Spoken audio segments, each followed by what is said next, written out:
Okay, yes, bana, mambo vipi? Ukipata muda nisikilize kwa hili hapa. This time around kumekuwa kuna ile trend ya SLB, inamaanisha bodi ambayo inahusiana na mikopo ya wanafunzi au kwa wanafunzi wanaosoma elimu ya juu.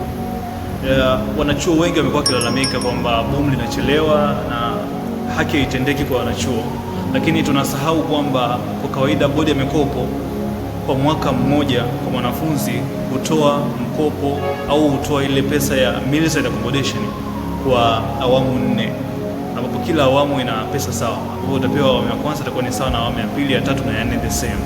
Sasa kwa kawaida boom moja na nyingine inamaanisha kwamba ile meals and accommodation ya awamu ya kwanza na ya pili hupishana ndani ya siku 60, inamaanisha kwamba ni miezi miwili, kwamba bodi ya mikopo wamepiga hesabu na kudai kwamba au na kuona kwamba mwanachuo matumizi yake kwa siku atatumia shilingi 10,000 za Kitanzania. Sasa naona kabisa, na term iliyopita mimi kwamba kwa mwaka huu hapa ambao umeanza mwaka mpya wa masomo, muhula wa masomo umeanza tarehe 24 mwezi wa 11, kitu kama hivyo tunavyokumbuka, kwa sababu hizi trend za hii mapito ambayo tuliyapitia.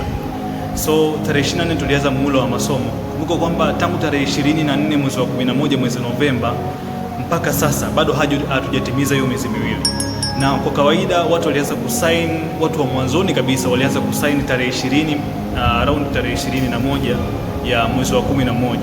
So ukitaka kuangalia mpaka sasa miezi miwili bado haijakamilika pengine. Mimi kwamba kama kuna watu ambao wamepata basi wale ni wa mwanzoni zaidi. Sasa unataka kuangalia kwamba kutoka tarehe 21 mwezi Novemba mpaka sasa tarehe 21 mwezi wa kwanza ni miezi miwili imepita, lakini watu wameanza kulalamika tangu wiki 2 zimepita. So you just come and asking kwamba ile 10,000 ambayo mwanachuo au mwanafunzi amepangwa kuitumia kwa siku, matumizi yake yaliendaje? Sasa hapo unarudi tena na kuona kabisa kwamba hilo boom au pesa ya shilingi 600,000 za Kitanzania haimtoshi mwanafunzi kwa chochote na kwa lolote lile. Means kwamba yeye atapigia hesabu 10,000 kwa siku utaitumia, lakini inawezekana hata kwa siku moja pengine usitumie 10,000 ukatumia 3,000, lakini kuna yale matumizi ambayo hayahitaji kwa siku, ni matumizi ambayo ni ya long term, yako fixed. Swala la kodi, huwezi kutoa kodi kila siku 1,000 au 2,000 au 3,000, hapana.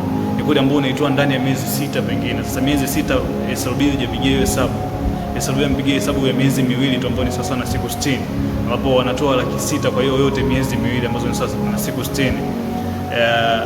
Uvumilivu ndio kitu cha msingi ambacho kinahitajika hapo, na kama ukishindwa kuvumilia utarudi kule kule. Naona watu wanalalamika sana, wengine wanasema kwamba hawatoenda chuo, wengine wanasema kwamba hawatofanya mitihani, wengine wanasema kwamba wanakunywa chai kwa ubuyu, something so funny uvumilivu ndio kitu ambacho kinahitajika. So tupige hesabu kwamba kuna wengine ambao wamesaini pengine tarehe 30, tarehe 1 mwezi wa 12, bado miezi miwili haijakamilika. So just wait miezi miwili ikamilike. Achana na kusaini, angalia kupata pesa. Miezi miwili ikamilike, then unaweza kupata pesa yako huu mwezi Januari. Maisha bado ni magumu kwa wanachuo, as we know.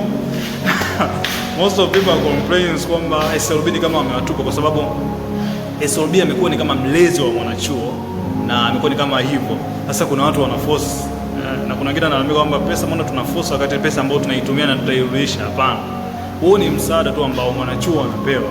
Kwa hiyo uvumilivu ndio kitu cha msingi ambacho kinahitajika. Najua tutapitia mapito mengi sana, na wenyewe wanachuo mtapitia mapito mengi sana, lakini uvumilivu ndio ambao unahitajika. Nakumbuka kwamba endapo ukihitaji pesa iwahi sasa, na mwezi ujao utachelewa vile vile kuipata.